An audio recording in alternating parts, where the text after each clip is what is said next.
Hey, everybody. I have breaking news from the New York Times that New York Attorney General Leticia James is innocent of the crime she's been charged with. She's innocent.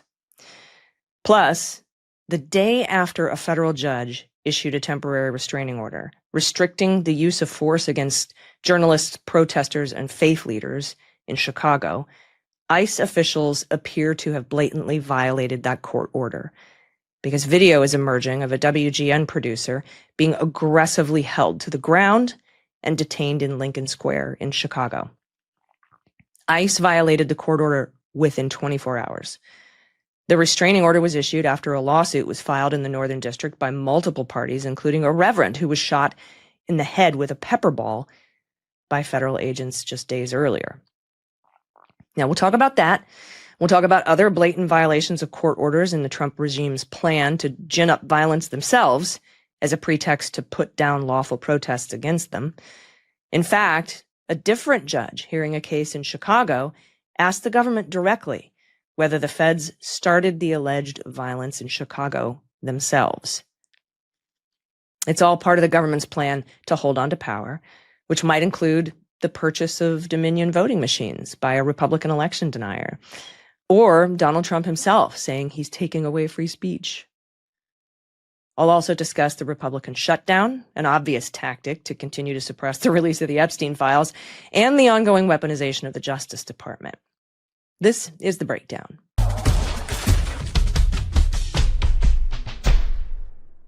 Everybody, welcome to The Breakdown. I'm Allison Gill. Watch this video from Friday at Lincoln Square in Chicago. What's your name? Debbie Brockman, I work for WGN. Let them know. I got you. Yep. Debbie Browning? Brockman, WGN. Do you guys want to share your names too, or just going to cover your face? What you see there is ICE blatantly defying a court order not to target journalists, protesters, or clergy unless there's probable cause they've committed a crime. That aggressive detention came as ICE agents made multiple arrests after targeting a small group of landscapers in Lincoln Square, according to the Chicago Sun-Times. The chaotic scene ended with the feds rear-ending a woman in her vehicle and speeding off. The woman watched as her boyfriend's car was towed hours later with part of its rear bumper hanging off. She wouldn't give her name and refused to comment further. I don't blame her. Here's a quote. "I heard screaming, and I went to the window, and I saw a man being taken by agents." That's Jessica Felker, who lives just east of North Lincoln Avenue. She went on to say, quote, "They shoved him into a minivan very violently." Another witness told the Chicago Sun-Times she heard honking and yelling just around 8:30 in the morning and saw a man being led into a van by federal agents. Quote, "It's just horrible to see. This should never happen. Lawless is how it felt. They knew they hit the car and kept going." Another woman saw the journalist get arrested, though it wasn't clear to her why. Quote, "It was absolutely horrifying. That's the most frightening thing I've seen in Chicago, living here 20-odd years." Now, WGN, where that reporter and producer works, says they're aware of the situation and gathering the facts. Of course, per usual, the DHS put out their own BS statement first before any facts on the ground were gathered, saying that Brockman, the journalist, was throwing objects at ICE vehicles. I'm sorry, I don't believe that.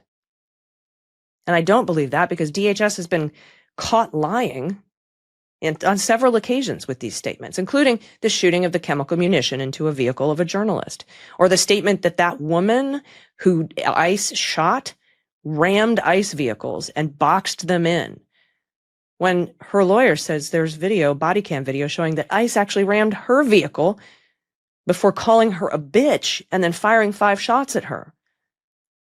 They also lied about her wielding a semi-automatic weapon. Her lawyer says she has a concealed carry and that there was a gun in her purse, but she never wielded it. These lies are part of the operation to justify the violence that they're creating themselves. And why was ICE targeting landscapers?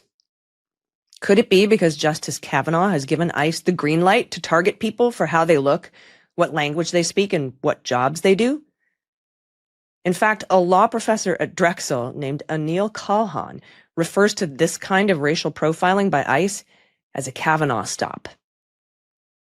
And that term is catching on. Here, Pima Levy explains in this video for Mother Jones. Pema, what's a Kavanaugh stop?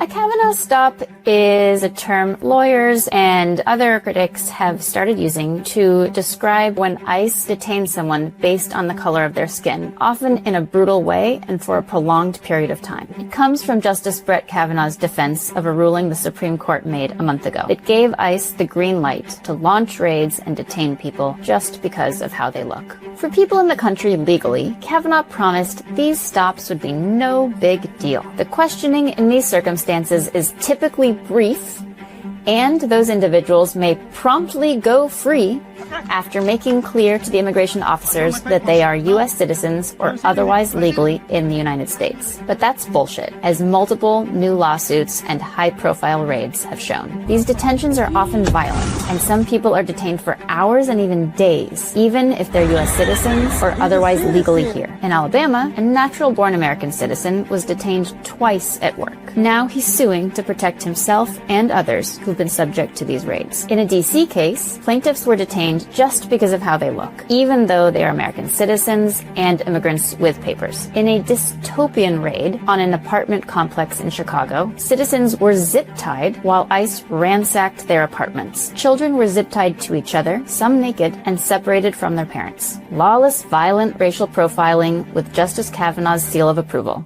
That's why some are calling it the Kavanaugh stop. And that incident with the aggressive arrest of the journalist came less than 24 hours after Judge Ellis issued a restraining order barring what they did, prohibiting federal agencies from using these kinds of tactics and this kind of force to prevent journalists from covering the protests. CBS News reported a federal judge in Chicago issued a temporary restraining order Thursday, blocking federal agencies from using certain forceful tactics to suppress protests or prevent journalists from covering those protests. This is Judge Sarah L. Ellis. She issued that order in response to a First Amendment lawsuit filed Monday on behalf of several news organizations, along with individual protesters and a member of the clergy.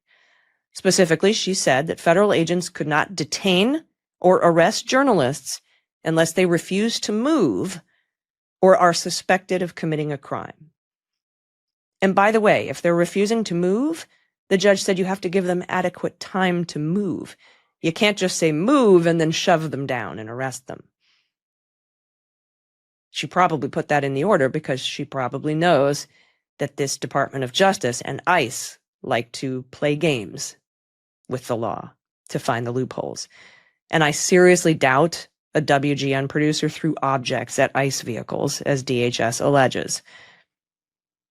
Now, that ruling restricting the use of force was the result of, like I said, that complaint filed by multiple parties. The reverend who was hit by a pepper ball is one of them. He was hit by a pepper ball from an elevated position and then sprayed in the face with a chemical agent. Here's that video from ABC 7 in Chicago, and content warning, it is disturbing.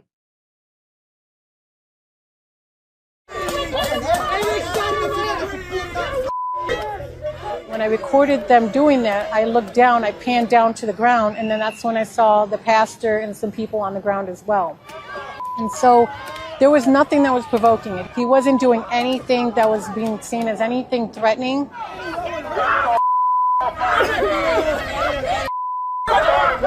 And when I saw him getting sprayed in the face, I was thinking that this was so surreal. Everything was happening around me. I've been to many different protests over my life. Never have I experienced anything like this. Ready to link arms.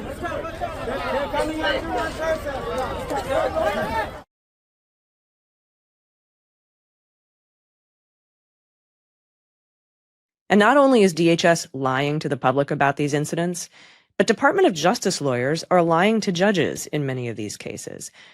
We already discussed last week how the DOJ witness Bavino told a jury, a pettit jury, a trial jury in a misdemeanor case, that the defendant in the case hit a Border Patrol agent and assaulted them, when the video, the body cam video, actually showed the agent hitting the defendant. And the jury took less than an hour to acquit. But just this past week, in a case brought by the city of Portland, the state of Oregon, and the state of California, the Department of Justice engaged in gamesmanship to defy the order, and the judge called them out from the bench.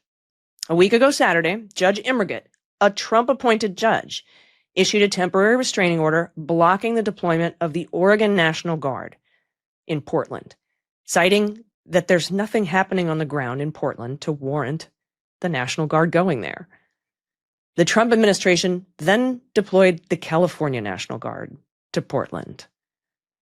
So California joined the case. And once California joined the case, the Trump administration sent the Texas National Guard. Judge Immergut was very upset. She called a second emergency hearing late Sunday night and accused the government of defying her court order, circumventing her court order. And the DOJ actually told the judge, yeah, but you only blocked the Oregon National Guard. You didn't block California or Texas National Guard, Your Honor. And the judge called that gamesmanship out from the bench. She said, the reason that I said no National Guard wasn't because it was specifically Oregon's National Guard. It was because there was nothing on the ground justifying it. So she issued a second temporary restraining order barring the deployment of any National Guard troops to Portland. Almost as like, I can't believe I have to play this word game with you. Fine, don't send any.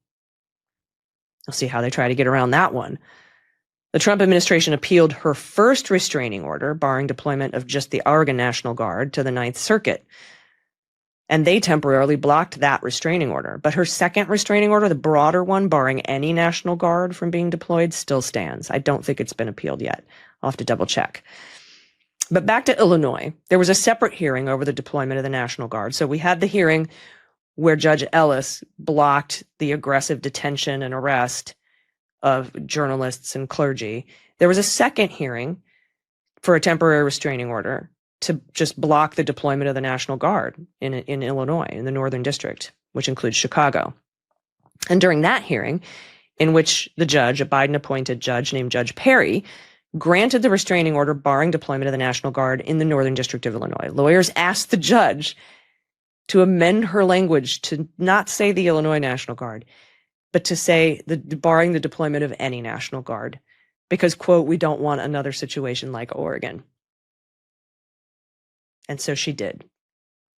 She amended her language. And so now the National Guard is blocked from being deployed in the Northern District of Illinois. All because the Department of Justice wants to play word games while they carry out their violence as pretext to suppress our First Amendment rights and potentially declare martial law or invoke the Insurrection Act.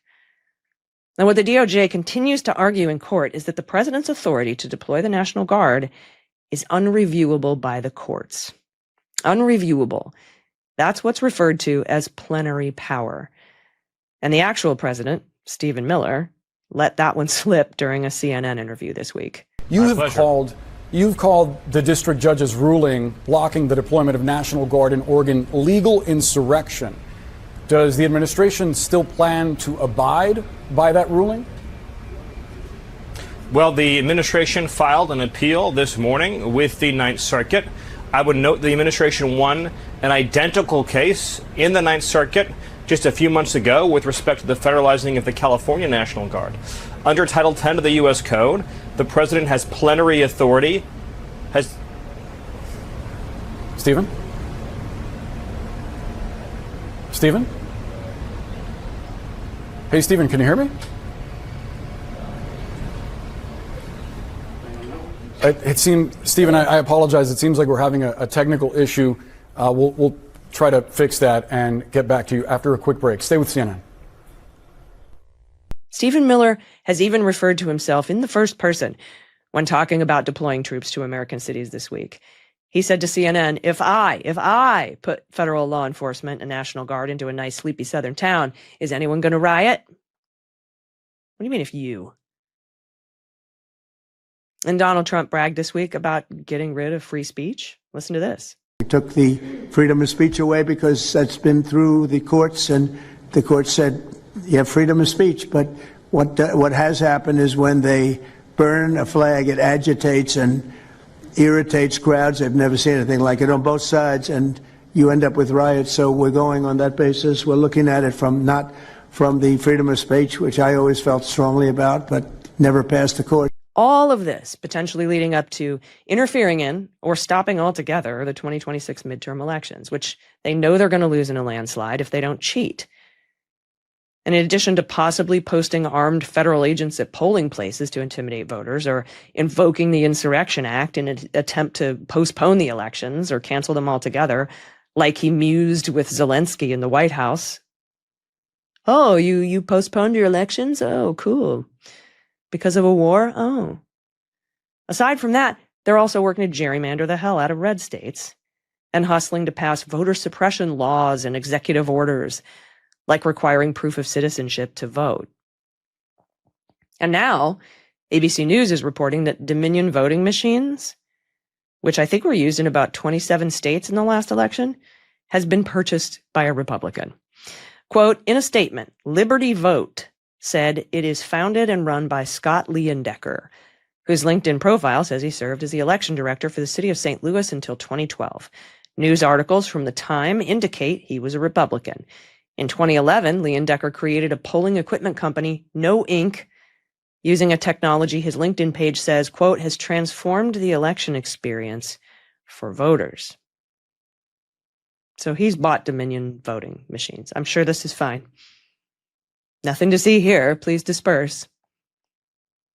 And when they're not trying to steal elections and consolidate power to put down First Amendment protected activities, they're weaponizing the Justice Department to go after political enemies.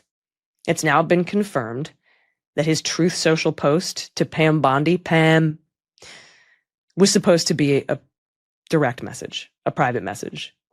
The Wall Street Journal reports, on September 20th, Trump meant to send a private message to Attorney General Pam Bondi, urging her to prosecute former FBI Director Jim Comey and his other favored targets, according to officials familiar with the matter. Quote, we can't delay any longer. It's killing our reputation and credibility. That's what Trump wrote. Wall Street Journal continues, Trump believed he had sent Bondi the message directly, addressing it to Pam, and was actually surprised to learn it was public. Bondi grew upset, called White House aides to Trump, who then agreed to send a second post praising Bondi as doing a great job. By the way, guess who has two thumbs and is about to file a Freedom of Information Act request for private messages sent between members of the executive branch on Truth Social? This girl. Another one of Trump's favorite targets in that message is New York Attorney General Leticia James. And sure enough, Lindsay Halligan, all by her lonesome, flying solo again because nobody else wants to touch this, indicted Tish James on 2 counts of fraud this week. Another shoddy prosecution based on the alleged fact that Tish James got a mortgage on a home in Virginia in 2020 based on it being a second home instead of an investment property. So we're not talking about the difference between an investment property and a primary residence. We're talking about a second home and an investment property. The presumed rate difference of 0.815 points saved her $47 a month. And that's according to what the DOJ says the rate difference would be. Don't know if I trust them on that.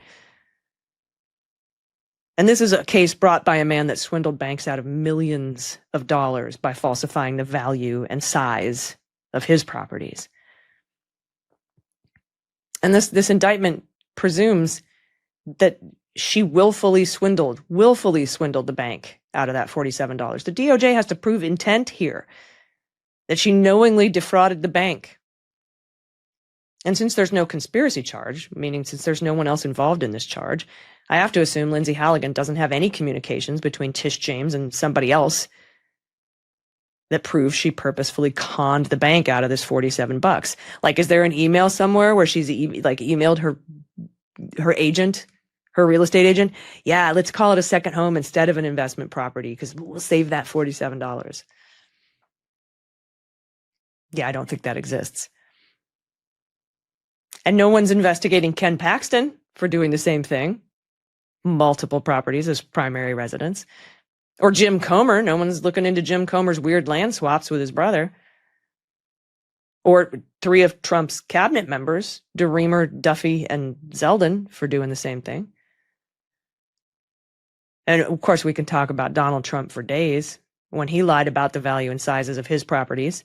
Or remember, I'm old enough to remember when he got a $21 million conservation easement tax break on his Seven Springs Estates property after lying about land development. $21 million. And Tish James didn't criminally prosecute Trump. She civilly prosecuted him. She sued him. And the IRS didn't prosecute him. New York State didn't. There's a reason the Department of Justice doesn't bring cases over a $47 a month thing. It's because it costs hundreds of thousands of taxpayer dollars to bring a case. And that's if you believe the government's assessment of the loan points, which I told you I don't believe. But here's that breaking news I was telling you about at the top of the show. Let me see if I have this overlay, because this is just coming out. The New York Times is reporting, breaking news, that Tish James' grandniece lives in this property and doesn't pay rent. And that Leticia James comes to visit for extended stays. That's really big exculpatory evidence that proves Tish James's innocence. Because the rules for getting that $47 break on the loan say that the property can't generate rental income unless the borrower occupies the house for some portion of the year. So this appears to qualify as a second home and not an investment property. Plus, the grandniece testified before a different grand jury this past summer, and charges didn't materialize. So there you go. Abuse of the grand jury process motion to dismiss in 3-2. And speaking of motions to dismiss, Jim Comey was arraigned this week on his bullshit indictment. And Andy McCabe and I are going to discuss this in more detail on today's episode of the Unjustified podcast. You can get that wherever you get your pods. But what sticks out to me is that no other lawyers in this case would sign the indictment, and that she had to go all the way to North Carolina to find line prosecutors willing to put their names on this case. And in court, these two new government lawyers admitted they haven't gotten their hands around the evidence yet. A case that's been under investigation for 5 years about a single statement to Congress, and we don't really have our hands around the discovery. That speaks volumes about Trump's indict first and gather evidence later approach. And we know it's not about getting a conviction for him. It's about the indictment. It's about the red meat for his base. It's about putting these defendants through the process of having to pay for a lawyer and file these motions to dismiss. It's punitive. Comey's attorney, a former federal prosecutor himself, named Pat Fitzgerald, told the judge he intends to file motions to dismiss for, first of all, vindictive and selective prosecution, and to challenge the appointment of Lindsay Halligan. You'll recall, if you watched the breakdown last week, I said that if it's found out that she has no authority to indict because she wasn't lawfully appointed as U.S. attorney, she cannot go back to another grand jury and fix this, because the statute of limitations it's passed. It expired midnight on September 30th. So those motions, those first couple of motions, are going to be filed on by October 20th. And a hearing is going to be held for those motions on November 19th. Happy Thanksgiving. And if we get past those motions, which I kind of doubt, I don't think that the Lindsay Halligan appointment I think that's going to end the whole case. But if we do get past those, more motions will be filed by October 30th, including abuse of the grand jury process, outrageous government misconduct, and possibly something called a Bronston defense, which is usually for perjury cases. And it basically says that if the statement made is true on its face, even if it's meant to deceive, it's not a proper perjury charge. So I don't know if they're talking about when Comey said, "I stand by my original testimony." That's factually true, even if it was meant to deceive or the underlying testimony from years ago was incorrect. It's true that he stands by that testimony. I am guessing, though. I'm only guessing. And a hearing for those motions will happen in December. And they don't call the Eastern District of Virginia the rocket docket for nothing. Comey asked for a trial date of January 12th, I think, and Judge Nachmanoff, a Biden appointee, said, well, why not December? They settled on January 5th. It's extremely fast. Remember Judge Cannon? Remember how long that took? The government tried to object to that timeline, saying, but we have hundreds of thousands of pages of evidence. We're just getting our hands around it. And there might be a long process over classified documents. But the judge wasn't having it. He was like, nope, maybe you'll have the fastest SEPA that you've ever seen. But the trial is January 5th. Now, that might get delayed a little bit with some of these pretrial motions, but check out today's Unjustified podcast for all the details on this, including why Comey might think the Department of Justice abused the grand jury process. So who's next on the retribution tour? My guess? Probably half man, half mustache John Bolton. On Friday, NBC News reported that he could be indicted as early as this week. Recently, the FBI raided his home looking for classified material, and the warrant listed 3 possible violations of the Espionage Act. Same thing Trump was charged with. How droll. Of course, if Bolton had classified documents in his house and was asked to return them, but he didn't, and knew it was there and willfully retained it, and then ignored a subpoena to return it, and then plotted to move the documents with his valet, and then drained his pool to flood the server room where those videos were kept, Bolton could be in big trouble. All of this weaponization going on while simultaneously calling out Jack Smith for engaging in lawfare. Devlin Barrett writes, quote, at a Senate Judiciary Committee hearing on Tuesday, Republican lawmakers repeatedly denounced Jack Smith, former special counsel, and the Biden administration for taking the phone records of more than a half dozen GOP senators to determine whom they had spoken to just before and after the January 6, 2021 riot at the Capitol. Of course, Hawley took this as an opportunity to lie to the public, saying Jack Smith tapped his phone. But a toll collection is not a wiretap, sir, and you know that. What Jack Smith got was who you called and when during the insurrection. That's not tapping your phone, dude. There's something I want to say to Republican senators that participated in the coup. If you don't want prosecutors to get your call records during an insurrection, I have 5 words for you. Stop breaking the law, asshole! And meanwhile, Russ Vought is living the dream since puberty, according to Mike Lee, to murder what's left of the federal government, all while blaming the shutdown that Republicans can end with a simple rule change on Democrats. The Trump administration is moving ahead with mass layoffs of federal employees. Federal News Network reminds us, reductions in force are not typical during a government shutdown. During most shutdowns, employees are either working, with or without being paid immediately, or are furloughed, meaning they are not working during the funding lapse. All federal employees typically receive back pay as soon as the shutdown ends, but the Office of Management and Budget has circulated a memo stating that back pay is not guaranteed for furloughed feds. Of course, Russ Vought, who Mike Johnson assures us takes no pleasure in any of this, posted Friday on Twitter, the rifts have begun. Does that strike you as someone who takes no pleasure in what he calls a love of traumatizing federal workers? By the way, Senator Bernie Sanders has reminded people that a lot of local federal credit unions are giving zero-interest loans to furloughed federal workers during the shutdown. So if you are a federal worker and you furloughed, check with your local credit union. And you can also get that information on Bernie Sanders' website. And speaking of Mike Johnson, he's too chicken shit to bring the House back in session because he'll face a vote on releasing the Epstein files once he sacks up and swears in Adelita Grijalva. A caller, a mother and a Republican, called into C-SPAN to let him know how she feels about the stopping of pay to the military. Let's listen. On the Republican line, Fort Belvoir, Virginia. Samantha, you're on with Speaker Johnson. Hi, Mr. Johnson. So my question or comments are related to what you said yesterday about not being open to pass any legislation to ensure that military gets paid. I'm sure you can tell by my voice I'm very shaky. Just want you to hear a little bit about my family. I have 2 medically fragile children.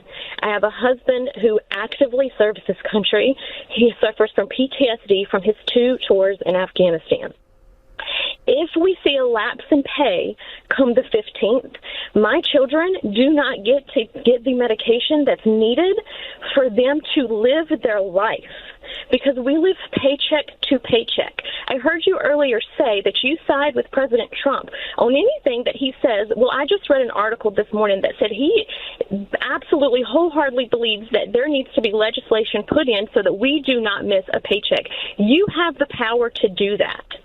And as a Republican, I'm very disappointed in my party, and I'm very disappointed in you because you do have the power to call the House back. You did that, or you refused to do that just for a show.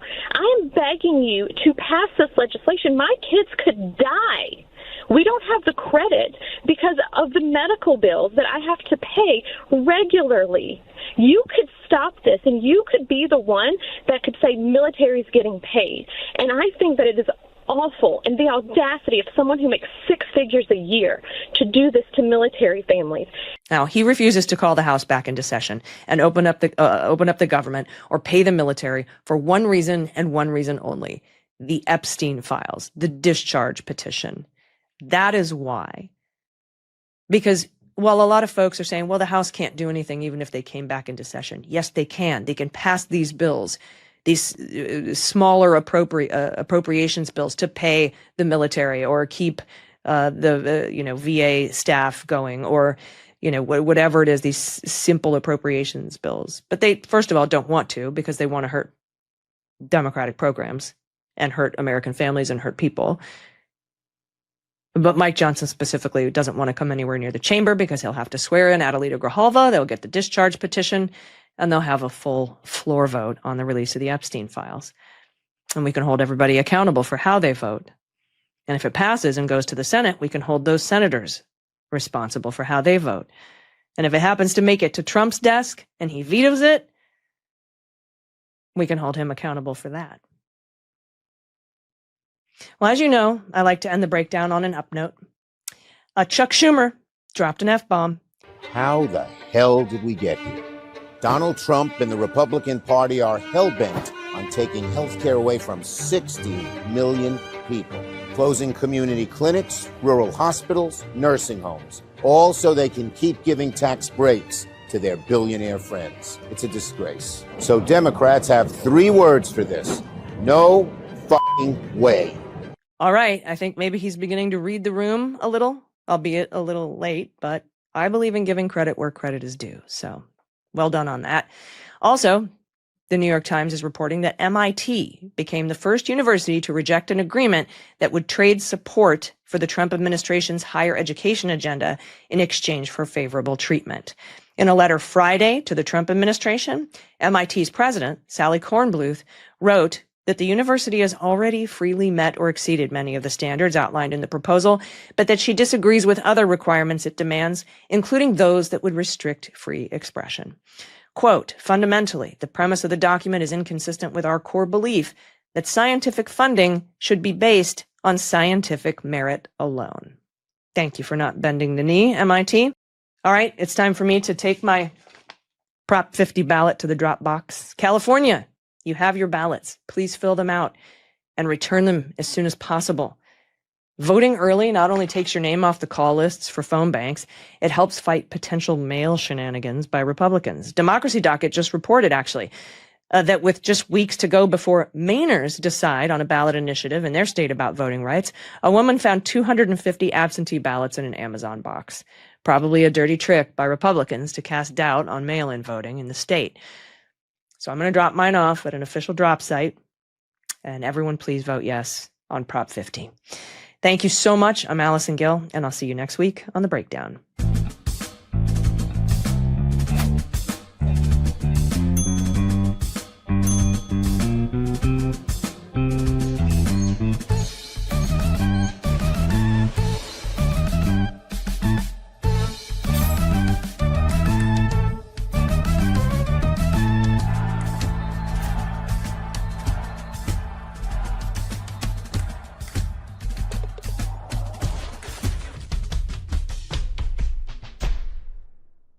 Love this video? Support independent media and unlock exclusive content, ad-free videos, and custom emojis by becoming a paid member of our YouTube channel today.